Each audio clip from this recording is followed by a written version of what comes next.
आणि माझे इथे जमलेला मित्र आणि मैत्रिणींनो, मी वाचलेले पुस्तक रंजक विज्ञान या पुस्तकाच्या मुखपृष्ठावरच काही चित्रे दिली आहेत. हबल दुर्बीण, हिरा, वटवाघूळ असे अनेक प्रकारची चित्रे या पुस्तकाच्या मुखपृष्ठावर दिली आहेत.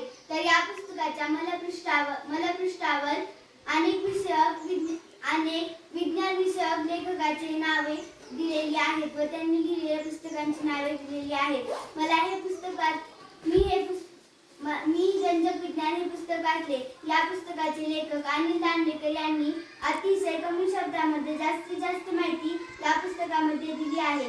त्यांनी आजवर भूगोल, विज्ञान, इतिहास, निसर्ग, सजीवसृष्टी अशा अनेक विषयांचा परिचय आपल्या लेखनातून आणि भाषणामधून केला आहे. त्यांनी अनेक विषय रंजक पद्धतीने सादर केले आहेत. त्यांनी या पुस्तकामध्ये पहिला मुद्दा नखावरून लिहिला. त्यांनी यामध्ये असे लिहिले, तर हातावरील रेषा आपले भवितत्व सांगू शकतात, त्याप्रमाणे नखे मात्र आपल्या शरीरामधल्या होणाऱ्या भागांची